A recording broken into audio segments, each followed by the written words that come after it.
Hi, I'm Scarlett, Hi, I'm Gaia. and we are Tribe Teachers. And Tribe has been running for over 18 years now. And what we've done with the Tribe teachings is we have expanded them and created yoga expansion.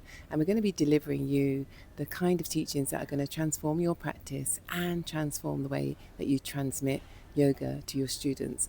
So there's lots of things that we think are really important to include when you are teaching, and there's going to be lots of things that we see out in the world today that we absolutely disagree with, and we want to share our point of view on some of those things too. Yes, exactly. And we would like to start today from some of those things that we have been hearing a lot into yoga classes, and we truly believe that teachers should stop saying.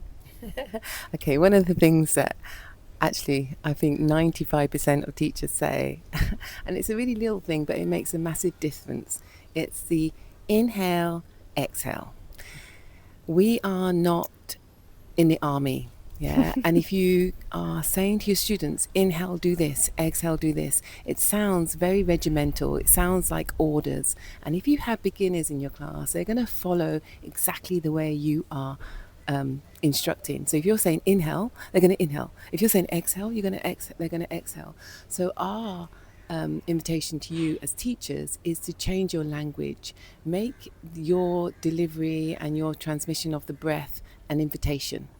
And you can do this by simply saying, as you're inhaling, or on your next inhalation, or simply inhaling. These are more open invitations to allow your students to just breathe in the way that they're breathing and to monitor their own breath. So, inhale, exhale is out, inhaling, exhaling, and it doesn't take longer to say inhaling, exhaling, or as you inhale, or on your next inhalation. You're not losing time in the way you're going to be teaching. You're actually supporting your students to find their own rhythm. So that's another thing that happens. We're saying to our students, follow your breath, find your own rhythm, and then we're dictating to them, inhale, exhale. So for me, inhale, exhale doesn't work at all. And we always teach in our trainings that when you are guiding students to explore the breath, it's all about as you inhale, on your next inhalation, or inhaling. Jolly good. Next. So, another thing that we heard a lot into a yoga class is when the teachers say, try to do this or try to do that or try something. So try to is not an effective coaching point. So you are the teacher and you are guiding them. So you are giving them a direction, a purpose.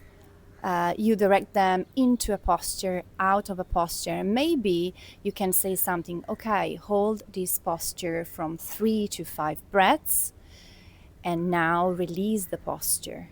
Not try. They are not trying. You are the teacher. You tell them what they do and when in a nice, meaningful, conscious way. So, some of you might have seen Star Wars before, and I think it's a gap in your education if you haven't watched Star Wars, because there's lots of gems in there, lots of amazing teachings. And in Star Wars, Yoda, he's a Jedi, he says to Luke, do or do not. There is no try. Try is a half-assed attempt to do something. So don't encourage your students to try. They do it or they don't do it. And that's going to come into, the way you are teaching, whether you are encouraging them to go into postures and finding their own way or not. So giving them options and modifications is a way to help them to do what they can, as opposed to trying, attempting what they can't actually do. You need to give options. Two things in a row, and I'm not sure which one is going to be the first, but yes, okay, I got a decision. So, lots of time have been joining classes where teachers really try with effort to create very attractive yogic empathic coaching points that sounds like an empty glass. Something like, for example, when you are in tabletop position and you want to guide your students into anahata, so a deep like chest opening, and you hear something like, okay, melt your chest down towards the floor like an ice cream in the summer sun. This is something that really make me feel, oh my god, I want to run away. So the point is not entertain your students, but is to guide them in a conscious, safe way, giving them options. So my suggestion is sometimes less is more. Find coaching points that are more practical, more precise, and more effective.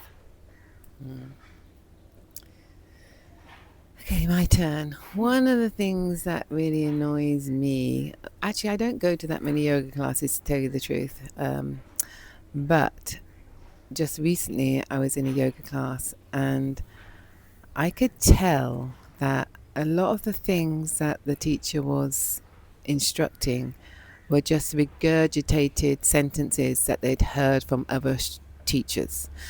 So it's really important that, we say teach from your own practice. And what does that mean? It actually means that when you are in your practice as teachers, we are exploring instructions. Yeah, actually, if you've awakened your inner teacher, you've probably got a little voice inside your head as you're practicing. Very often there's this little voice giving these instructions, and then you can give them to your students later. So teaching from your practice, so you're not just regurgitating and giving lip service to other people's teachings, because sometimes they're not right, and sometimes they've just copied another teacher who's copied another teacher, and that teacher was only teaching for 1 year. So really think about the wording that you're using to instruct your students, because it really is important, because that's all they've got to go on. Yeah, some visuals from you if you are demonstrating, but your words should be able to guide your students into the fullest expression possible for them in any given moment. So it does take a little bit of exploration on your part in your own practice, but also taking time to find those words that are going to work for you, because finding your way to express what's going on in your practice is going to be different to the way another teacher teaches. So there's all this talk about being authentic, but to be authentic, you really need to go into your own practice and pull out from there the little gems that you keep finding and how you can express that to your students. So go to your practice if you want to explore how to create more poetic instructions, because it's okay to be poetic and it's okay to give lots of very beautiful imagery when you are teaching, but where's it coming from? Is it just something you've heard or something you've experienced? Okay, this is kind of fun actually. Yes, I think we should more of this. We should do more. Yeah, I think we should do more, and I think we could just start going through the sort of teachings of the yoga expansion. Okay, so yoga expansion is basically, on the tribe trainings, we take you through a very thorough exploration of the asana practice, so that when you come to teach it, you really know what you're talking about. So some of the things that we look at, we call the fundamentals, are foundation, core, bandha, and breath. And I'm not talking about the muscle, the six pack, your core strength, because that doesn't actually work in asana. You are not using your six pack in asana practice. Oh, I'm going to go off track now, because I really this is something that drives me nuts actually. When you're in an asana class, if it's a dynamic yoga practice, then we are talking about using our bandhas. Yeah, our bandhas, mula bandha is going to give you that grounding, going to give that centering. It's going to make your pelvis more stable. It's going to give support to the lower back. Uddiyana bandha is going to give you that flight, that lightness, that lift.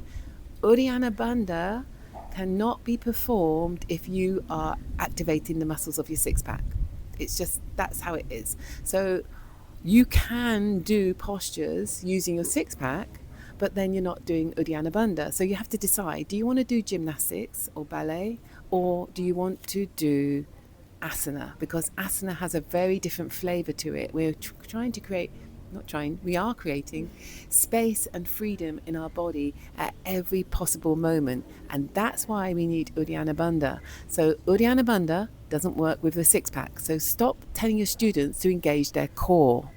When we're talking about the core, we're talking about the subtle core. We're talking about the spine and the spinal cord, because that is our superhighway of consciousness. That is something that I've heard another teacher say, Rory, on the tribe trainings. He always used to talk about the superhighway of consciousness. But I love that terminology because that's where our awareness is flowing. So we want to keep our spine free from tension, and we do that in many different ways. But Uddiyana Bandha, this lengthening in the front of the body, is also helping that release in the spine. So yeah, foundation, core, bandha, breath are the fundamentals that we teach. And another key teaching is the asana dynamic, also called the Tadasana dynamic, because all the actions that you find in Tadasana are all the actions that you need in every other posture.